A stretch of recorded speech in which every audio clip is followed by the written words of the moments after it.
தமிழும் தளபதியும் எங்கள் அடையாளம்.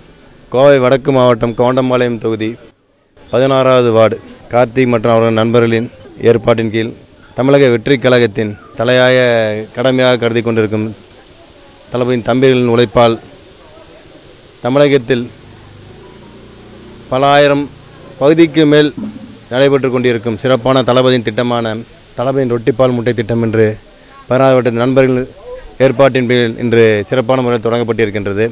முதற்கண் தளபதியின் சார்பாகவும் மாநில பொதுச்செயலாளர் அவரின் சார்பாகவும் நான் சார்ந்திருக்கின்ற கோவை வடக்கு மாவட்ட சார்பாக முதல்ல அவர்கள் வாழ்த்துக்களையும் நன்றியும் தெரிவித்துக் கொள்கின்றேன்.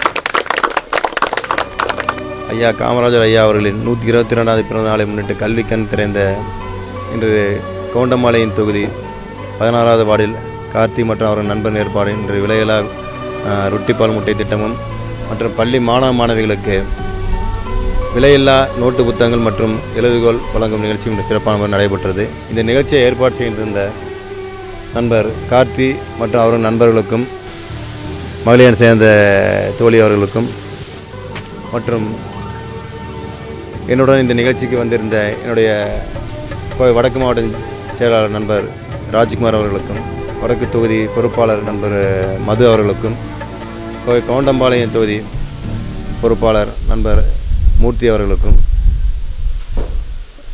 இடையர்பாளையம் பகுதியை சேர்ந்த நண்பர் விஸ்வா மணிகண்டன் மற்றும் கவுண்டம்பாளையம் நகர தலைவர் அஸ்ரப் செயலாளர் பாபு கதிர் மணி மாவட்டத்தை நிர்வாகி நண்பர் உன்னி அவர்களுக்கும் இந்த நிகழ்ச்சிக்கு சிறப்பான முறையில் வருகை தந்து நிகழ்ச்சி சிறப்பான முறையில் நடக்கிறதுக்காக உறுதுணையாக இருந்த அனைத்து நண்பர்களுக்கும் இந்த நேரத்தில் கோவை வடக்கு மாவட்ட தலைமை சார்பாகவும் தளபதியின் சார்பாகவும் மாநில பொதுச்செயலாளர் சார்பாகவும் அனைவரும் சார்பாகவும் இந்த நேரத்தில் நன்றி தெரிவித்துக் கொள்கிறேன். நன்றி, வணக்கம்.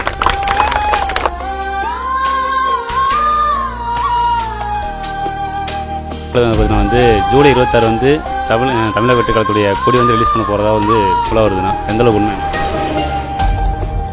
தளபதி அவர் கோவை ஒரு நிகழ்ச்சி வந்திருந்தார், உங்களுக்கே தெரியும். என்னுடைய வீட்டில் தங்கியிருந்து அந்த பணியை அவர் சிறப்பாக செய்திருந்தார்.